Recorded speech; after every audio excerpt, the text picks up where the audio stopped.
record to the cloud. Yeah. Happy New Year, Pops. Yeah. And then thank you all for coming to this class, this many students. I didn't expect this many, but I'm glad with that.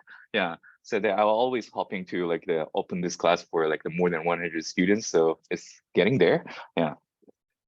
So today I will just give the introduction to the class, and then we will do the little bit of the registration process, because that's super important, because many students, they got a lot of problem for they're losing their SSH public key, because we don't use any kind of password for the systems. Yeah, so we will just go over that. But before doing that, I will give the introduction to the class. All right. So our goal in this class is to learn about how the computer attacks are working. But the main purpose of doing that is not about writing the attack and launching attack and damaging other systems. It's more about we try to understand what attackers and hackers are doing, and then we can use that knowledge to counter their attacks. So that's the important thing. And to do that, we will read x86 assembly intensively, because in the world of developing the program, we all use working on the source code, and then source code is beautifully designed. I'm not sure that you also think that the programming languages are beautiful or not. So, but they are beautifully designed to let the developers can understand and then figure out how the entire program is composed, and then try to find what kind of modules are there, so that these are structured. But the final program after the compilation would look like something like this. Yeah. So in the real world, there will be no source code provided. There will be just a binary program. But with the human power, we can understand what all these kind of things are saying, and then we can analyze the program and can successfully hack the program. We will learn about that.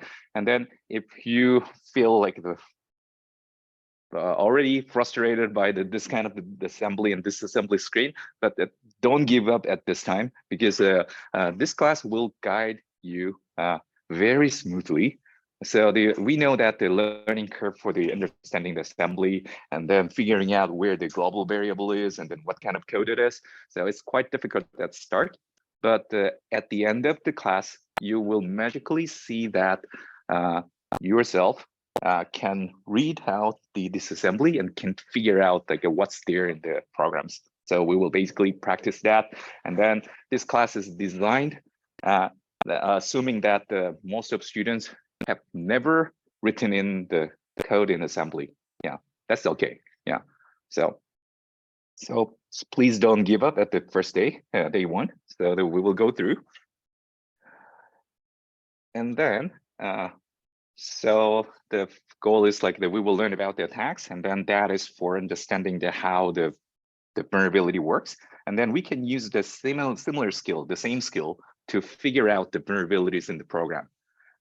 Nowadays, the many things are connected with the internet and operating with the computers. So if we have any kind of vulnerability in software systems, then the hackers can remotely access that. So for example, US government attacked the Iranian nuclear facility in 2010. And then that attack, called Stuxnet, is operated completely remotely. So even for the security critical facility like a nuclear power plant, the internet disconnected. So even for that facility, hackers can get into. Yeah. So because removing the software vulnerability is so important, many companies hire penetration testers, offensive security researchers, or someone who can find the vulnerability from their product ahead of time that the hackers can figure out vulnerability secretly. So after taking this class, you will have a little bit of confidence in working in that kind of area. And then because we need to learn about the low-level details thoroughly, so this class is designed as two parts. So I will deliver a lecture around 50 minutes and 1 hour. And then after that, we will have an in-class exercise. So during the in-class exercise, I will demonstrate how you can solve the challenge, the few of the assignments step by step. And then the rest of the time, you can use the time for solving your own challenge. And then whenever you have questions, then you can freely ask questions in class.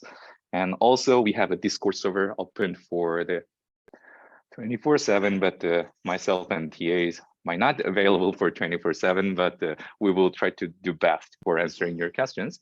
So with that kind of the high-level lecture and then interactive exercises, we will learn about how hacking works. And then I have a secret goal, not secret at all, but another goal of like the opening this class is I want to raise our security club OSU SAC. I know that many of the students here are already the member of the OSU SAC. And if you are not yet registered to the OSU SAC, please get on board, work with us. And after taking this class, students in OSU SAC, they are doing very well.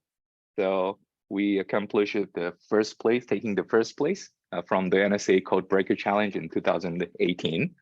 And then for this year, we took the second place. And then the interesting thing was like the cutoff time for the NSA Codebreaker Challenge last year was like the December 9th or something. And then we actually did the buzzer beater. So we were at the third place, and then the 45 seconds remaining time or something. So the one student authenticate the flag and solve it. So you can actually feel that kind of the fun and the adrenaline, like by participating in that kind of competitions. And then not just for the NSA's one, we do have a lot of different competitions. So there are cyber force competition operated by the Department of Energy. So these are a few photos of like our students won the medals.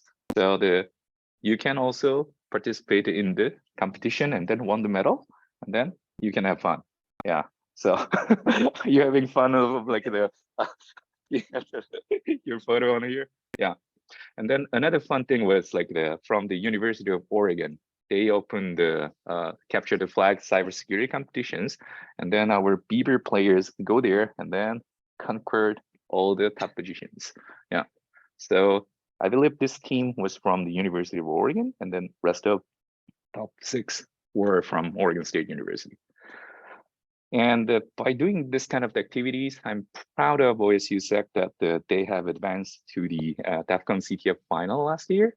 Yeah, this is actually the event, so-called the Hackers Olympic or Hackers Super Bowl kind of thing. So we were successfully get on to the round of 16. Yeah, for the World Hacking Olympics, something like that.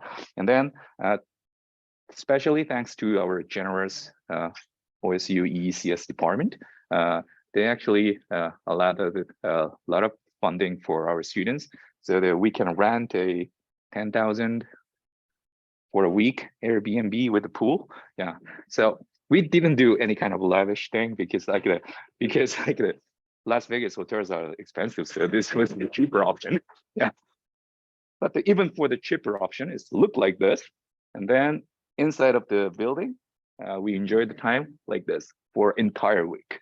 Yeah, so it's super fun, and then we are expecting that advancing to the DEF CON CTF final for every years, and then for the team, there's no enrollment limitation, so that you can all participate in the DEF CON CTF finals if we advance. So please study hard and get on board to OSU SAC. And you can find some relevant information and then required information for the class from my course website. So it is also linked on the syllabus on Canvas. So I will also frequently use the Canvas to send you the announcement, because that's the official route to send all the things to your email. But I will also use the Discord and then other channels to announce something prompt manner. Yeah. And then we have 3 servers that we need to take a look at. So the first thing is like our scoring server. So that we will today we will go over the registration process for the scoring server. So like just keep that in mind. And then second thing is like please get on to our Discord server. So you can ask any questions, and then no question looks silly, so please don't afraid and then ask any kind of questions. And then like we will have our assignment server. So at this moment, what you need to memorize is like we will use the 3 servers. And then we have 10 weeks of the schedule for each quarter. And I will use first 8 weeks for learning about the skills. And then I will use 9th week for practicing your skills in a controlled environment. What that means is like the easier one. And then I will use the final week. So not the final exam week, a week right before that week as like the in-class competition. Yeah. So I will try to create some creative and then interesting challenges at the end of the term. But don't worry, I will set that as an extra credit. So like for the difficult things, you can just enjoy that. That's my like philosophy. So like please don't worry about the difficulty of the final CTF at the end. Yeah. And then I will have an office hour every week on Tuesday from 5:30 to 6:30. So please feel free to visit my office at the Cali Engineering Center 3079. And then you can find the room number from my course website. And then anytime you can ask questions, any questions to Discord, and then like either TA or myself will answer that. And for the grading, we will not have midterm exam, no quiz, no final. So, but that does not mean this is an easy class. So many students think that, oh, there's no exam, let's take Youngjin's class. And then they all leave some of the comments like this in my professor. Yeah, so that they just got in and then there's no like exam. And then after they see that there will be like 10 difficult challenges per every week. Yeah, so some of the students got frustrated in the middle, but what I want to do that is like that. I don't want to see students failing in my class. So I will do my best to try to help you and then try to adjust the scores and then the gradings, and make our learning outcome at best. Yeah. So please don't worry much about like your grade at the start. But that doesn't mean that like it's guaranteed to have B or A if you don't do anything. So that does not mean that like that. So yeah, let's work hard, then you will get rewarded with the shining grades. So the assignments are structured like this. So this is just the week 1 set of the assignments. Yeah.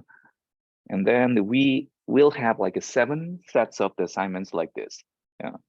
And then we will have around 1 or 2 weeks of the time frame for like finishing all the challenges. And then what you need to do is just click on it, read about the descriptions about the challenge, and then figure out what is the flag and submit it. That's it. Yeah. And then all this kind of assignments will be delivered with our scoring system. And then this is the system is called the CTFD. This is a general framework that we can use for organizing the cyber security competition. So I just borrowed that. And in this system, one of the restriction is that you need to use OregonState.edu email for the registration. Otherwise, the system will not allow you to access the contents, because like this is related to the law about the FERPA regulations. So I cannot let you use like any kind of the other accounts on this. Yeah, something like that. So please make sure that you need to use at OregonState.edu email address. So so description for today is quite light. So like if you have a laptop right now, so then like simultaneously you can go to this website and then please register yourself as the lecture goes by. And then after registering yourself to the scoring server, the first thing that you need to do is like answering to the connectivity checking challenge. So this is a very simple naive challenge. what you need to do is just to copy and paste this flag and then submit. Then it will change green like this. Then I can be notified that like you solved the challenge, and then score will be automatically calculated by our scoring system. Any questions? Yes. So I took CS499 last term. Can I reuse the login for CTF, or do you have to remake the account? So like I deleted all the accounts, and then you need to create the account again. Yeah. Yeah. Yes. How do we get into the assignment server again? So there will be description in few slide like that. Great. Yeah. Right. So yeah. All right. And then I will go over the more detailed descriptions about the step-by-step process at the end. And then next is about the rules for the assignments. So like the score will be, oh, wait a second. Someone in Zoom is not muted.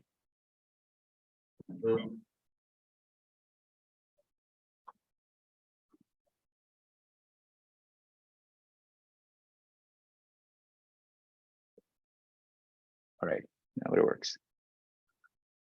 Yeah. So what scoring system does is like it's just accepting flags from the assignments. So like we cannot check like whether you indeed solve the challenge or not. So I will just trust you. So like please don't share the flag.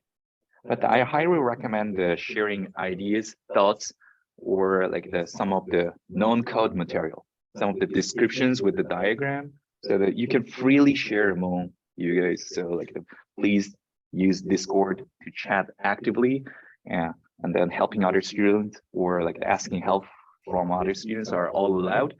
So please utilize that. Yeah.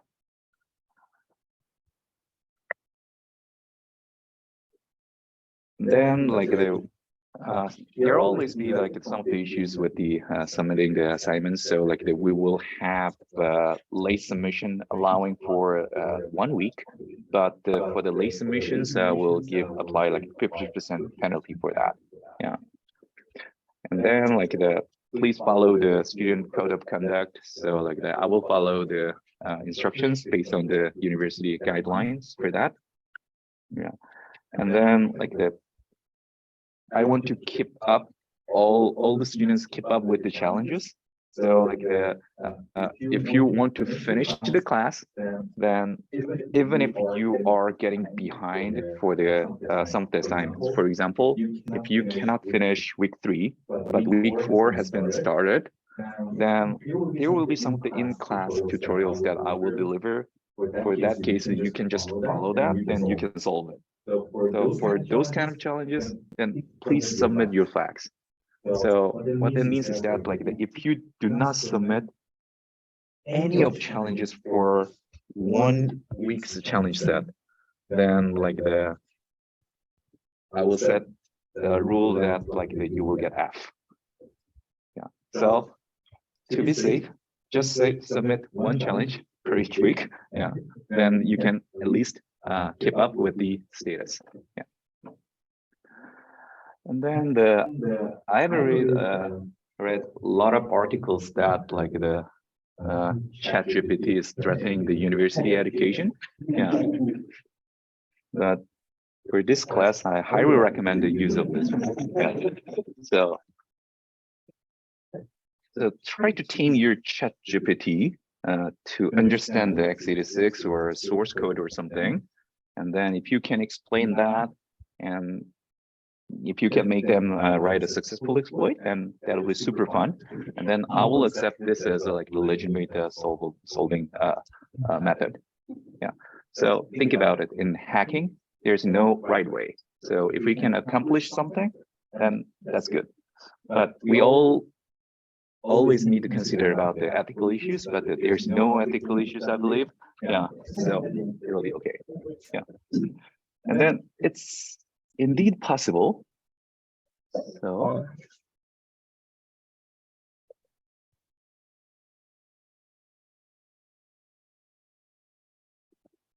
one of my friend on Moix on Twitter, So he actually tried to solve a CTF challenge with the ChatGPT, and then it tries to interpret and then give the explanations about that.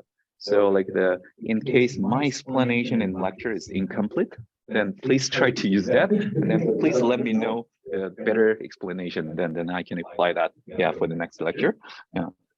And then not just for these kind of the natural language-ish descriptions, it also generates some of the input that can crash the program or like solve the challenge, something like that. So please try to solve some sophisticated challenges, and then that will be fun.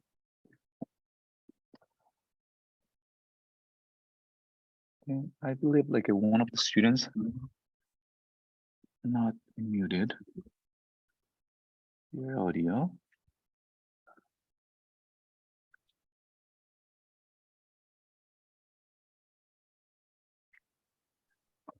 Oh, I cannot find how I can mute the other participants on the new Zoom UI.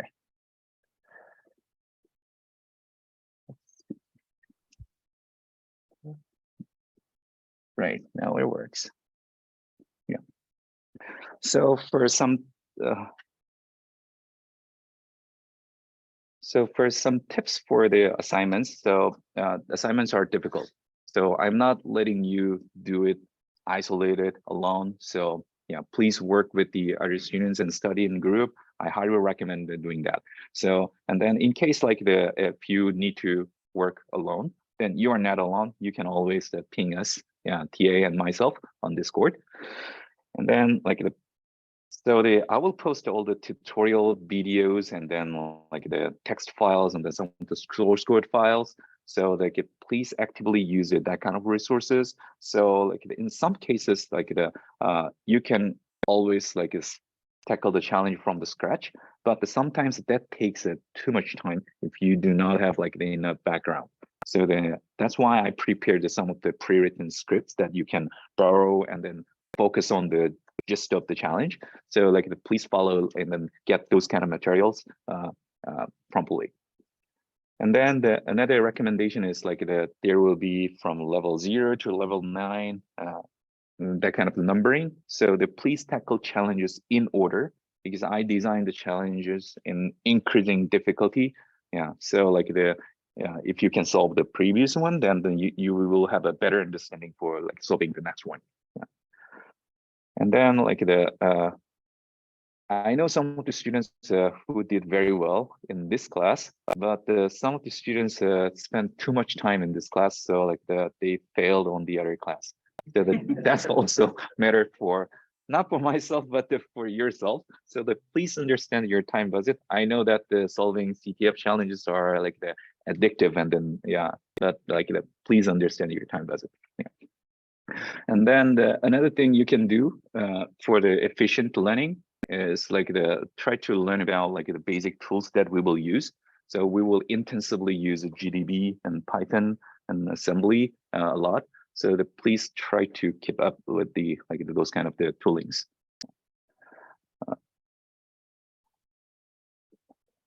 And then the most importantly, in this class, we will learn how to attack other computer systems. And then we are doing the real thing. It's not about the fake thing, not in the fake environment. We are using the production distribution of the Ubuntu, and then all the code and things are written in the C and assembly. So you can directly transfer the knowledge that you have learned in this class to the wild. So the important thing is that please do not use your skills to the bad things. So for the hackers, there are some of the terms that white hat hackers, black hat hackers, gray hat hackers. So I always encourage students to be white hat hackers who use their power for the good things. Yeah, and then one of the phrase that I like, I'm not sure that's exactly from that TV series or not, but I watched a TV series called Smallville. Is there any other one who watched that video, the TV series? It's quite old one, like the 2005-ish. And then it's a story about the young Superman. Yeah, Superman is in high school, and then yeah, something like that. And then the Superman is the real Superman, and then he's a quarterback in the school. And then he tried to use his power to get more fame in the school or something. Then his mother is telling him that, and from the old story, there is a proverb that like if you have a third eye, then you need to learn how to close it first. Yeah, I really like that phrase. So like we will teach you like the very strong skills for hacking. Then after you acquire that, please learn to not to use that in the bad ways. Yeah, and then to practice that, you can freely attack your home directory, then challenge server, but please do not harm other users' home directory, or please do not launch denial of service attack right before the due date. Yeah, so please don't do that. And then, yeah, for the servers, these are okay. Then if I just restart the thing, but the other students might affect on the like the submissions. Yeah. So, and then for the interested students, like try to read some of the laws and regulations and related stuff. Yeah.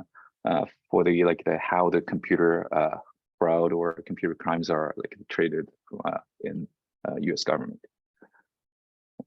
So please don't do something like this. So this is an easy way to kill the server. Yeah, but please don't do that. Yeah, and then the one student from online asked me that like the so there could be like some cases that like the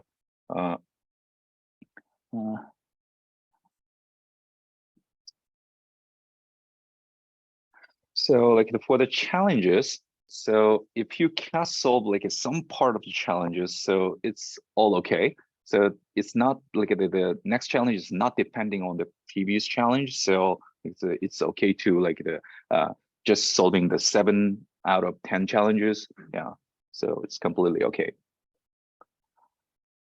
All right. Any questions for the general information for the class? No?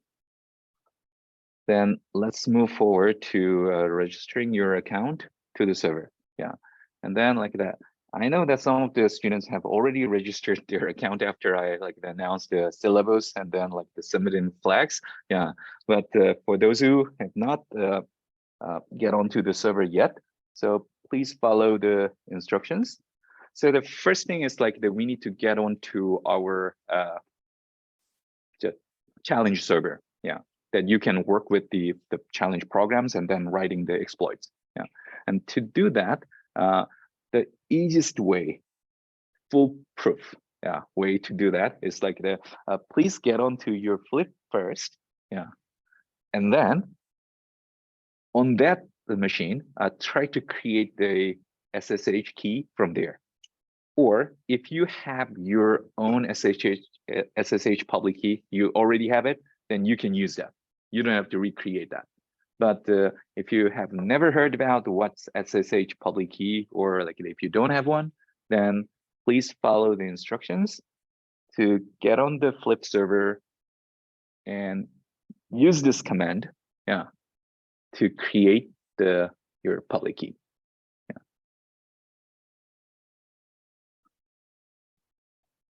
So I will wait around like around 2 minutes, yeah, to wait until like students are creating their SSH public key. So the reason why like I ask you to get on Flip first is like the my CTF challenge server requires you need to be on the OSU network to connect to there. Yeah. So in case like if you are on your home or like outside the OSU campus, then you need to get on the VPN or something. But if you get on the Flip, then you don't have to do that. Question.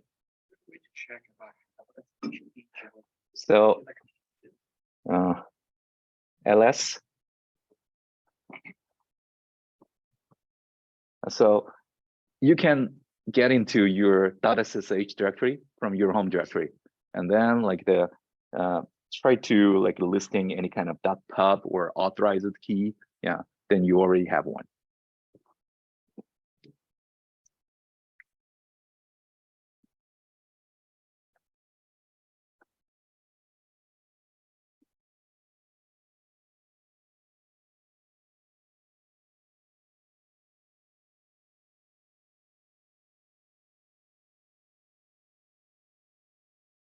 So like it will ask like the passphrase or something, but if you don't want to use passphrase, then you can just press enter. Yeah, then it will ignore like a passphrase and then use it. I know it's a bad practice, yeah, but it will let you easy to log in. And then I'm actually teaching there always be like the usability and security problems like that. And then like the users, even myself, like that makes a bad decision for the security. Yeah. All right. After creating your SSH public key, so you will have this ID underscore ecdsa.pub file. And then if you use this command to print out your public key, you will see something like this kind of the string. Yeah. And then please copy and paste the entire string, yeah, to submit that as a public key for the server. Yeah. So that this is important because some of the students omitted like this kind of the key type, then you can never get allowed to log in.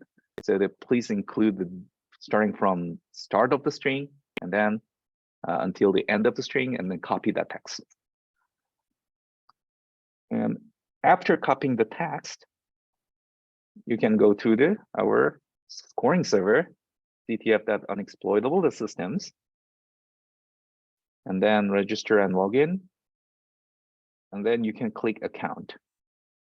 So if you have not received a verification email or something, then like please check your junk email or like the spam folder.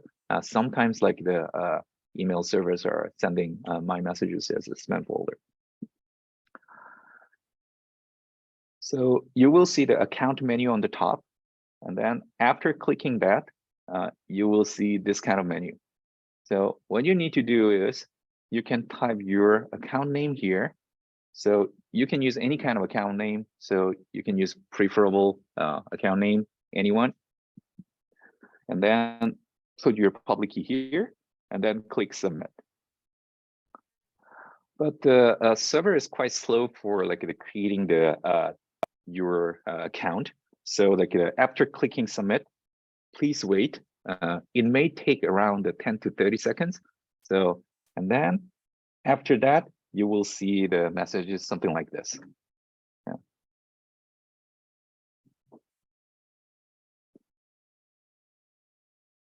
Then please let me know if you cannot create your account.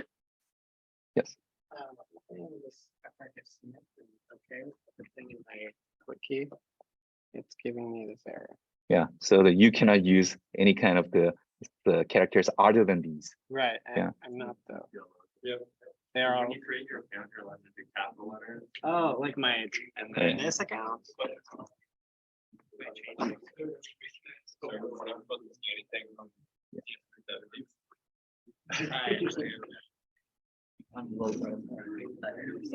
I forgot my password. Is there any way to like retrieve it back? I tried the forgot your password, but it's not. All right. Yeah. Then create a new account. Yeah, I should be with like. All right. Yeah. And then can you use plus something? No. It's can you type your email address? Yep. Oh, you are Yeah, Gary. yep. Right. That's me. Nice to meet you. Yeah. So can you do plus A after your J, Jiben J? Plus A. Yeah. And then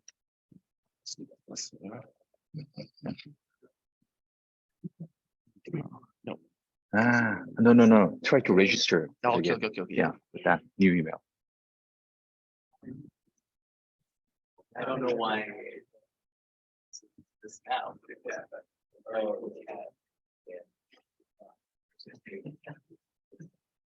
So can you create your account correctly? Yeah. Nice. So for me, this is the most difficult job. Yeah. After all the students are registered, then like it will go through, but yeah. Yes.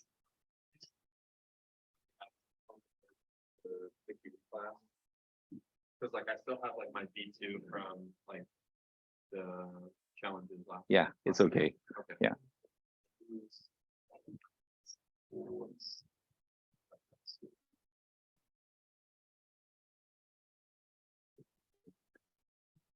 So after doing that, the final step is like you can log into our challenge server. So you need to see this screen before leaving this classroom today. Yeah, and then what you can do is like on the Flip server, you can run SSH, and then the username that you created here, and then add vmctf-1 ECS Oregon State.edu.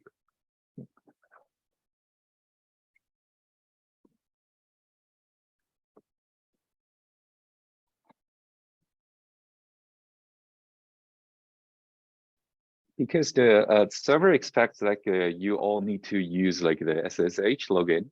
So if you create the public key, private key on Flip server, but you try to log in from your local machine, then that is not allowed. So like so if you want to use like a fix with the like a Flip server, then like please create the public key from Flip and always use a connect to the Flip first to connect to the VMCTF1 server.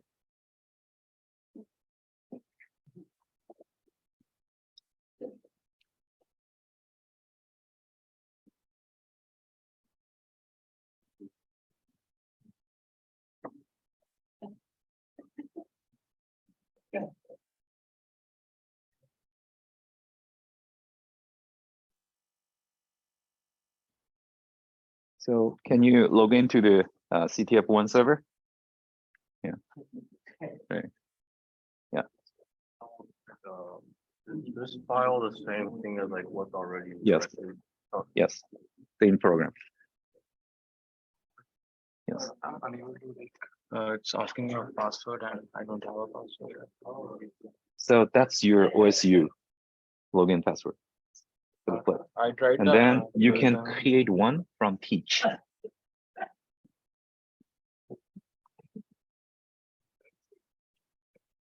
You need to enable the account at here. Yeah.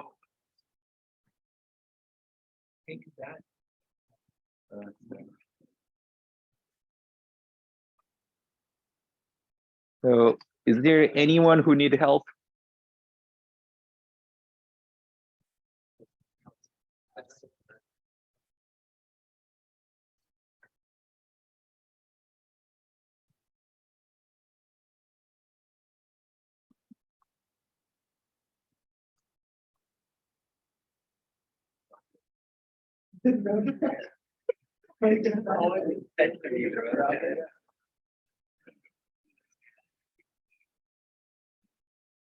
Yeah.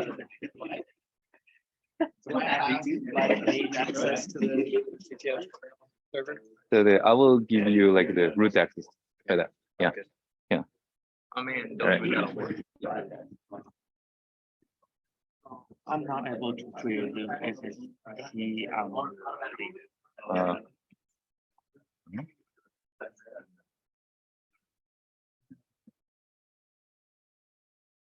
yeah.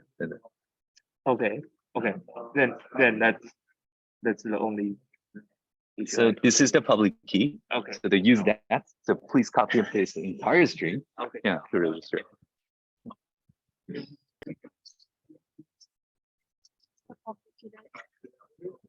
Right. So they have you create the public key, right? And then have you registered that? Yeah, the scoring server. Yeah. So wait a second, wait. So it should not use. It should not ask the password. So this is your local machine. So you need to get to the Flip first. Oh. And then on Flip, you need to log into the VMC. Yeah, all right. Yeah.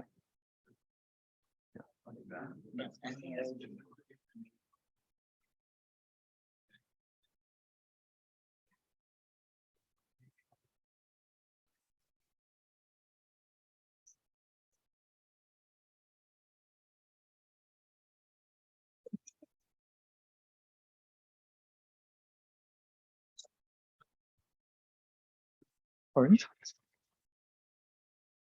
I'm gonna change all of these. Okay, can who's remove it. broadcasting? Yeah, you can remove everything. Oh no, I mean, how do I solve the first challenge? So fetch week 1. Week 1? Yeah. Okay. Yeah.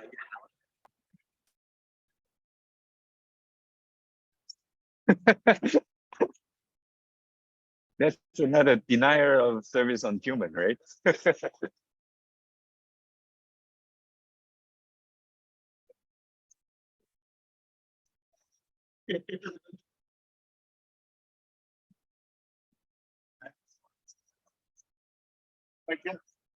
All right, classroom getting router means like the many students have registered to the server.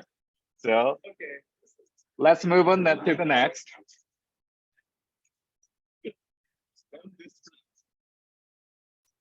Question? Pardon? Do you need help? Yeah. I think it asked for the password and the student So asked, are right? you on the flip server? Yeah, it's on Right. flip server. No. Just that one.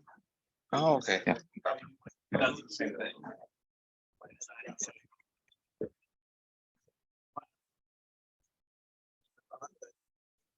All right, let's move to next.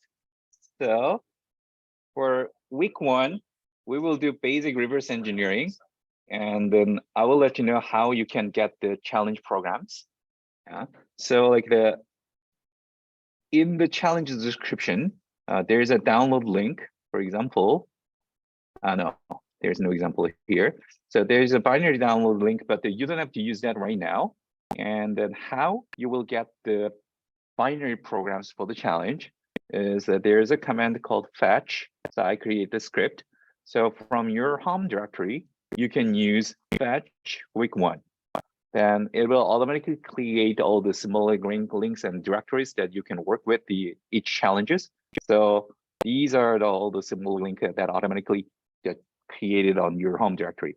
And then after running this fetch command, fetch week 1, and then we will use fetch week 1, week 2, week 3 on. Yeah. And then getting into the week 1 directory, then you will see all the levels. Yeah.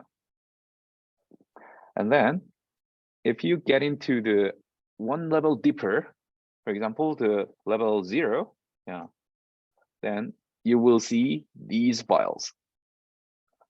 And then for the README file, you can refer to that file to read the descriptions about the challenge, but the description is actually the same as like you can see on the website. Yeah. And then the level 0 program, this is the program that you need to run and attack. So that right now, the week 1 is not actually the attacking the program. So that you need to try to understand what program is doing. And then you need to give the right input to let the program letting you reading this flag file. And then the goal of all the challenges are reading this flag file. But if you try to read this flag file by doing nothing at all, then it will fail because there's no permission for the flag file. Let me explain the reason. So the flag file, I set the permission for the flag file as readable by the owner of the file, readable by the group of the file, but not readable for anybody else. So what that means is that if your username is not this one, or if your group ID is not this one, then you cannot read the file. So I set the guard that you cannot freely read this flag file. Yeah. So to read this file, you need to be this user, or you need to get the group ID permission of this one. Week 1, level 0 solved. Then the reason why I set it is like if you solve the challenge, then you will get this kind of the group ID permission. Yeah. So that you can read about like this kind of the triplet bits of the file permissions on the Unix. Yeah. And so although you cannot use this flag file, so the challenge program is designed to have a special privilege. So here for the group permission, you can see R, nothing, S, and then S at the executable permission position means that while executing this program, you will inherit the group ID of this program. So what that means is that you cannot read flag file. But if you run this level 0 program and then make level 0 program to read the flag, then you can read the flag. So it's something like you cannot directly read the flag, but you need to make the level 0 program to read that for you. Yeah. And then right now we are not doing attack for the week 1, but the later what we will do is like this program is benign, but we will attack this program to read the flag for you, and then you will steal the flag. Yeah, that's how the challenges are work. Then you will practice stealing the flag every time when you're solving the challenge. Any questions about this kind of description? So it's okay if you cannot understand like how this kind of thing entirely works. So after few practices, you will feel that. Yeah. Then the next question could be, how can you make this program to read the flag for you? Yeah. So we need to find the way to run reading the flag, the command cast flag, or like the file open or read or those kind of the execution. So we need to find a way to apply that kind of the execution from the program. And for the week 1 and week 2, I designed all the challenges something similar to this. So this is the source code of the level 0. So I will just expose the source code of the level 0 because it's super easy. Yeah, but that there will be no source code from level 1 to level 9. Yeah, but all the challenges, there will be main function, and then internally it will do something. And then let's follow the logic of this program. What it will do is, if we run this program, it starts from the main function. It will print what's the password, and then it will accept some of the input to the buffer variable. And then if that input is equal to this string, then it will execute get a shell function. And then what it does is, so this function set regid. So what it does is like it's setting the real and effective group ID. So that what that means is that this is actually like changing my group ID with the program's group ID. So by running this actually let us read the flag file after running this thing. And then after inheriting the privilege, what we will do is we will run bin bash. And then for those who don't know what is bash, so bin bash is the program that actually running when you get onto the server. So when you get onto the server, there's a terminal command prompt. You can type the command and run command, right? So that program is bin bash. Yeah, so that program is residing in the /bin directory and program name is bash. So what these 3 lines are doing, so actually these last 2 lines. So it will inherit the group ID privilege and running the shell. So after running this, you will have a command prompt of the program's privilege. So what that means is that, so the flag file is protected with the group ID, this one, but this program will let you have the same group ID while you're running the program. And then while we are running this program, if we type the correct password, then it will spawn a privileged shell. And then after that, I type the ID, then we will see that my group ID has the week 1 level 0 solved. Yeah. So students are asking, so several students in previous offering were asking like that question that how can we read the flag? So the flag is not readable by default. And then the only way you can read the flag is like to fool the program and then getting the group ID. And then to understand that more easily, so for the week 1 and 2 challenges, there will be a get or shell function. And then you need to figure out the way that the program invokes the get or shell function. Yeah. So in summary, for example, the level 0, what you need to do is like try to understand this logic and then get the password correctly to run a get or shell function. And then after that, you can just run cat flag, then you will get the flag. Question? Pardon? So like for the week 1, you don't have to write any kind of code. So we will mostly reading the assembly to figure out what the program is doing. Yeah. And then starting from week 2, we will intensively use Python to manipulate the program's input and output to deliver our attack input to the program. So the main language that we will use is Python. But you're welcome to use any kind of language that you prefer, so that there are several tools that you can do the similar thing in JavaScript or other languages. But I recommend using Python because most of other hackers are doing that. So that means many other fancy tools are available in Python, but they're not in other languages. Yeah. So the important thing is like you need to run the get or shell function to get the group ID to read the flag. Yeah. And then, so like we have 10 challenges, but actually the description for the how we can solve the challenge will be delivered on the lecture on Wednesday. So, but you can start solving challenges from today because all the materials for the tutorial video and lecture videos are up. Yeah. So the due date for the week 1 assignment will be on like the 2 weeks after today. Yeah. So I will always set the due date as like right before the class time. Yeah. On either Monday or Wednesday. Yeah. So please make sure about that.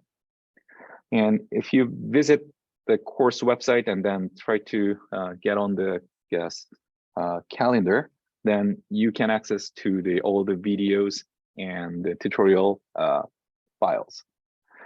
And then the one thing that I need to announce is that on this Wednesday, I cannot make the in-person class. The reason is like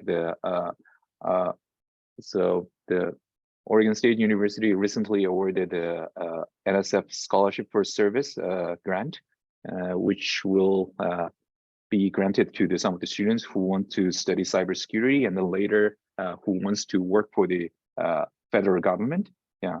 And then that's a good program. They cover like 2 years of like all the expenses and give stipends to the grad school. Yeah. So if you are interested in, please try to apply that. But there will be a first kickoff meeting of that scholarship. Yeah, on from Washington DC. So that I need to attend that.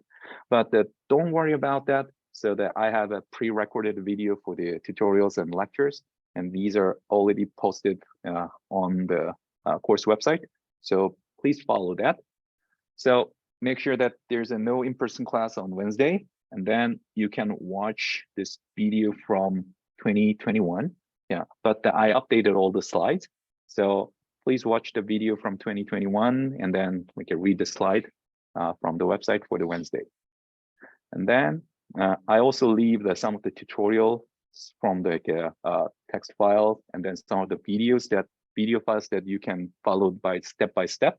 So technically, if you watch the video, then you can get the flag for free. Yeah. But I do not disclose the flag at the end. So what you need to do is so if you don't know what to do, then just follow what I'm typing in the video and just follow it. Then after following that, you will have some of the idea. And then if you still have difficulty of understanding that, do it again. Yeah. And then still don't know about that, then ask questions. That's how yeah, how to study about like this kind of class. Yeah. Right. Any questions?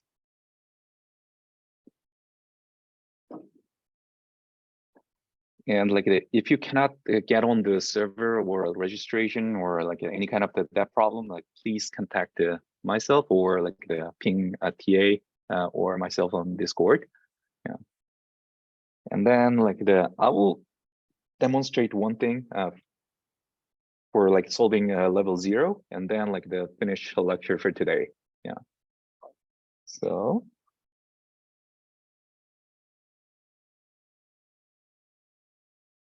Finish the slideshow.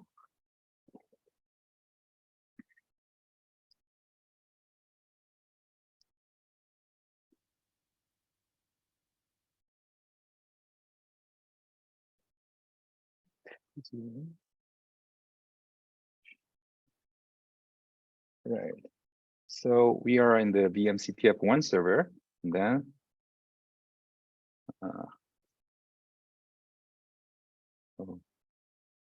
that I will just remove my directory. To fetch all the challenges, you can run the fetch week 1. And then after getting into the week 1 directory, you will see all the levels at here. And then let's get into level 0. And then from the README file, then you can see you can take a look at the description about the challenge. And then the goal is like we need to understand how the program works. And then what we'll mainly do in the lecture on Wednesday and then that video is we will try to understand what the program is doing by reading this kind of the assembly code. Yeah. So that we will basically practicing how we can translate these kind of the assembly into somewhat understandable C code. So we will practice a manual decompilation process. So it's a reverse of the compilation, right? Yeah. So we will go over that. Yeah. But I designed the first challenge super easy. Yeah. So if I run the program, it asks for the password, but right now we don't know about the password. And then let's follow what hint says. So there's a program called ltrace. Then if you don't know what that command do, then you can just follow command ltrace. Then you can take a look at the description about the program.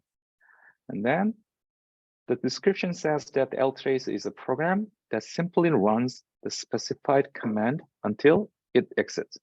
So it'll run the specified command after ltrace. And then it intercepts and records the dynamic library calls, which are called by executed process. And then what this means, dynamic library calls. So this means in human words, the functions that you didn't write, but existing on the server and you can use it. So for example, printf, scanf, those kind of functions, you don't write it, just use it, right? These are available as a dynamic library calls. And then what ltrace does is like whenever the program makes that kind of dynamic library call, it will record what kind of function it is, and then what kind of arguments are there. So let's try to run it. So how you can use this is like run the ltrace command and then supply the command that you want to execute with the ltrace. Then you will see that, oh, yeah, it ran the printf. It ran printf, and then that's why this string has been printed. And then it will run scanf. So it tries to accept some of the value. And then if I type something, it will do string compare. So I just typed 8787. So it compares my input with the password. And then it resulted in wrong password. Then what would you do?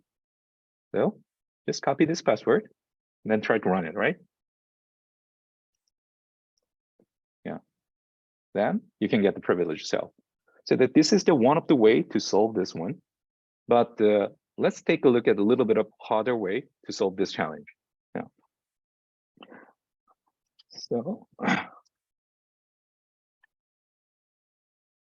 So we can solve the challenge without running the program. And then, so I'm using GDB. This is a GNU debugger. And then debugger is for like the fixing the bugs in the program. And then to fix the bug, we might need some of the representation that the programming language does not show to us. So that's why debuggers are familiar to like the manipulating this kind of the assembly code. And then the command dis is like the shortened form of the disassembly. And then what it does is like the dis main. What this command does is like it try to print out the assembly code for the main function. Yeah. And then we will learn about like the argument passing or like how the values are placed on the program's memory in the lecture video for the next one. Yeah, but please just I will just briefly follow the program. Yeah, so you can easily identify that this call instruction is calling printf function. It's quite natural, right? And then, so you will see that how you can exactly identify the argument after taking coming 2 lectures, but I will do it just naively. So near here, so this one is actually the argument to the printf. Yeah, and then you will learn how you can identify that. So don't think it as a magic thing, or like don't think that some of the arguments are always near like the 3 instructions above or something like that. There's no rule like that. Yeah. And then to try to identify what this printf does is we can examine what kind of the string values are in the program. So it's okay to, you don't know about this kind of command, that you will learn about that. Yeah.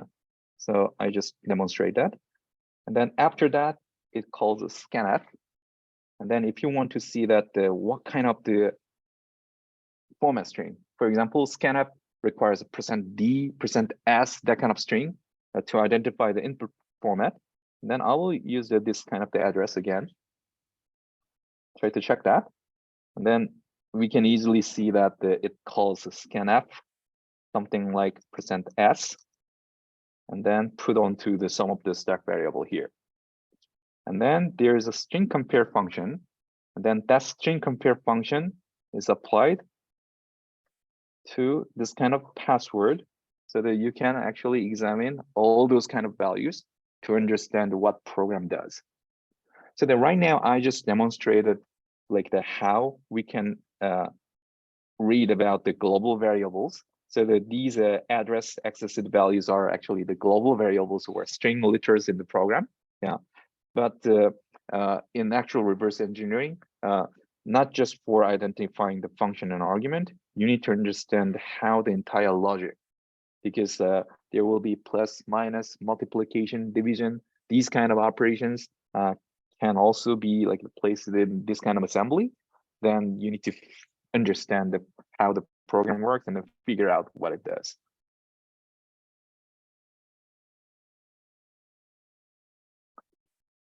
Okay. Then let's try level 1. No. And then do the same thing, readme.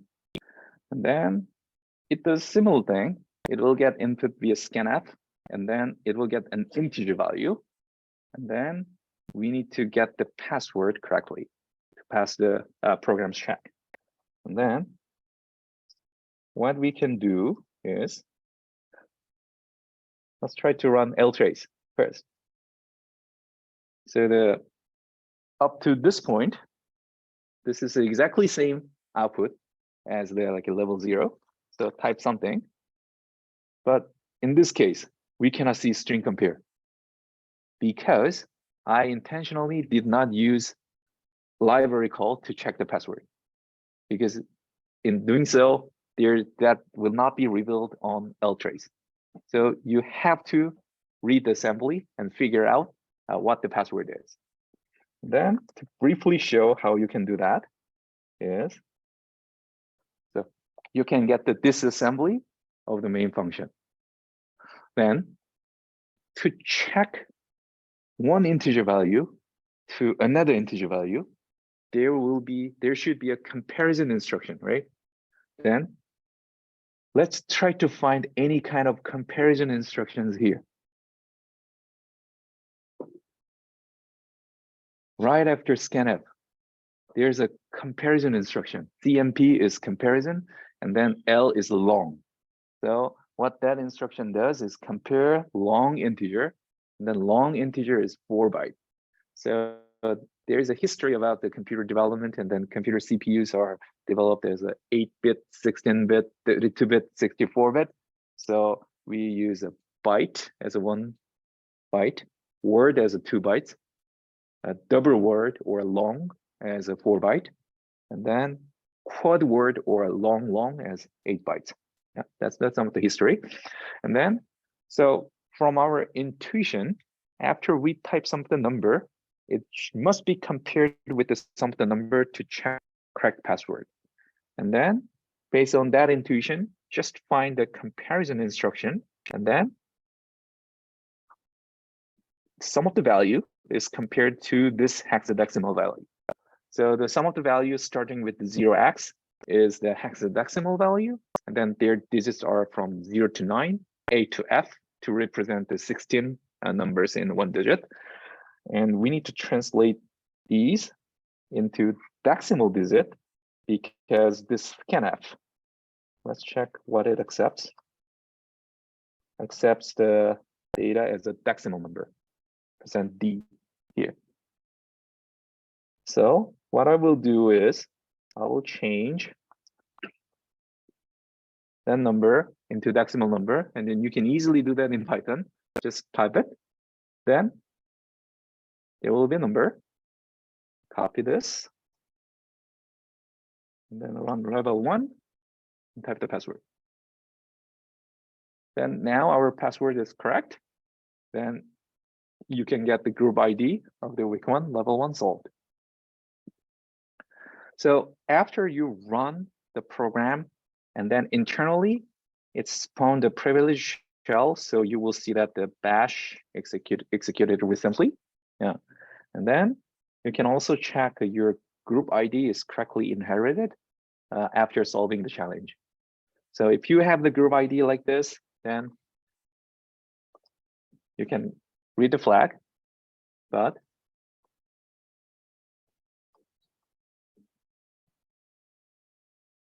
if you don't have that group ID, then you cannot read the flag. Yeah.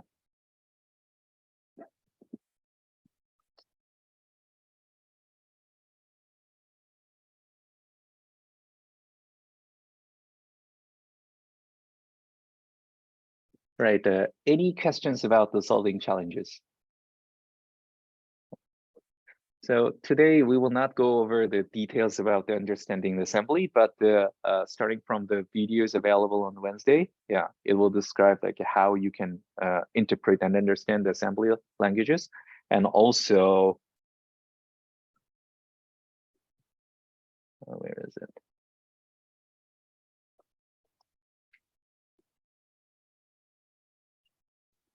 So in our course website at the schedule page, you can access all the video and then slides and the tutorial text file. It actually has the text file and then descriptions, and then you can follow step by step to understand how the challenge works.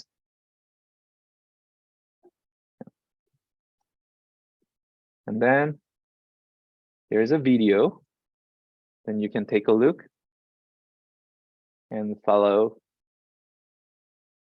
how to solve each of the challenge. And then it has a step-by-step instructions. And then the good thing about having a video, and then you can go back and forth any kind of many times. And also for sometimes I try to explain something very slowly. Yeah. So if it is too slow, then you can speed up the YouTube on the YouTube. And then some of the students are watching my video at 2.5 times. Yeah. And then yeah. And then some of the students told me that oh, that's actually better than the native American speaker. 2.5 times of the speaking of myself.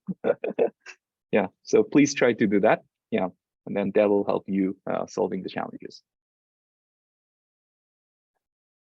And then for the students who has an issue with the registration and login, please let me know on Discord. And then students on Zoom, Andrew, so I will help you on that right after the class. So please ping me on Discord for the login issue. So is there any last questions? Yes. So you don't have to bring your laptop, but to follow the in-class exercise, then I recommend bringing laptop and then play with that. Yeah, yeah. One of the good thing about having laptop in the class is whenever you have a question, then PA and myself can directly assist you. Yeah. Yes.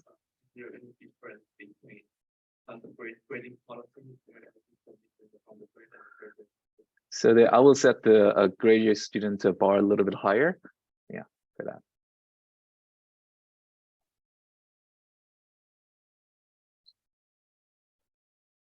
All right. If there's no more question, then let's finish the class here. And then after finishing each lecture, I will upload the lecture video online on YouTube, and then you will get the link on the course website and then via announcement.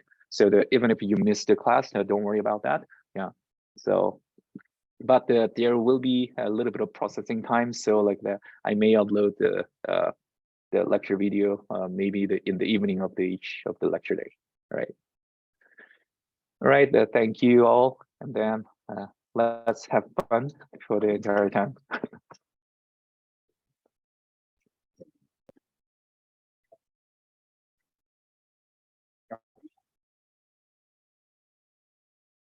Right.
I believe, I think it's the dot. yeah, that is problematic.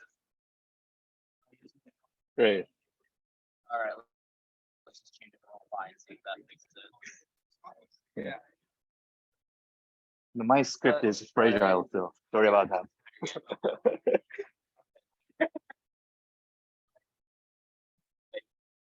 Yeah.